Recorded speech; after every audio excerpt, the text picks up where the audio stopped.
গত ৪ জুন রাতে বগুড়ার দুপচাঁচিয়া উপজেলার চৌমোহনী এলাকায় একটি বাড়িতে ডাকাতির প্রস্তুতি নিচ্ছিল একটি দল। গোপন সংবাদের ভিত্তিতে সেখানে অভিযান চালায় দুপচাঁচিয়া থানা পুলিশ। পুলিশের উপস্থিতি টের পেয়ে ৮ থেকে ১০ জন সদস্য পালানোর চেষ্টা করলে ধাওয়া করে ৪ জনকে আটক করা হয়।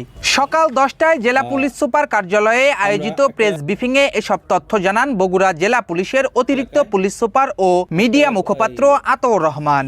তিনি জানান, গ্রেফতারকৃতদের কাছ থেকে একটি রিভলভার, একটি চাইনিজ কুড়াল, ২টি বার্মিজ চাকু, একটি কাটার, ২টি গামছা, একটি স্লাইডেন্স এবং ১২০ পিস ইয়াবা উদ্ধার করা হয়েছে।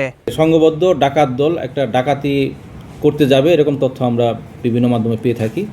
এই তথ্যের ভিত্তিতে আমরা বিভিন্ন তথ্য সংগ্রহ করি এবং আমাদের টিম রেডি করি। তখন আমাদের পুলিশের একটা বড় টিম তাদের চ্যালেঞ্জ করে এবং এই চ্যালেঞ্জ করার পরে এখান থেকে ঘটনাস্থল থেকে ৪ জনকে গ্রেফতার করে এবং তাদের তথ্যের ভিত্তিতে প্রাথমিক জিজ্ঞাসাবাদে গ্রেফতারকৃতরা ডাকাতির প্রস্তুতির কথা স্বীকার করেছে। তাদের দেওয়া তথ্যের ভিত্তিতে চক্রের অন্যান্য সদস্যদের গ্রেফতারে অভিযান অব্যাহত রয়েছে এবং তাদের তথ্যের ভিত্তিতে আমরা আরও কিছু ঘটনার সাথে তাদের সম্পৃক্ততা এবং অন্যান্য কয়েকটা ঘটনার সম্পৃক্ততা পাই এবং তাদের নিয়ে অভিযান পরিচালনা করে আমরা আরও কিছু এই সংক্রান্তে অগ্রগতি পাই এবং উদ্ধার কাজ সম্পন্ন করি। দুপচাঁচিয়া থানার অফিসার ইনচার্জ মোহাম্মদ তাজমিলুর রহমান জানান, গ্রেফতারকৃতরা পেশাদার ডাকাত দলের সক্রিয় সদস্য। গত বছরের নভেম্বর মাসে সংঘটিত একটি ডাকাতির ঘটনাতেও তারা জড়িত ছিল। সে মামলায় গ্রেফতারের পর জামিনে বের হয়ে আবারও অপরাধমূলক কর্মকাণ্ডে জড়িয়ে পড়ে তারা। এরা হচ্ছে পেশাদার ডাকাত চক্রের সক্রিয় সদস্য।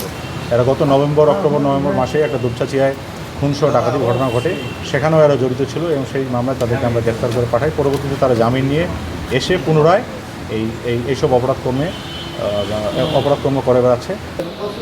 পুলিশ বলছে, সাম্প্রতিক বিভিন্ন ডাকাতির ঘটনার সঙ্গেও তাদের সম্পৃক্ততার তথ্য পাওয়া গেছে।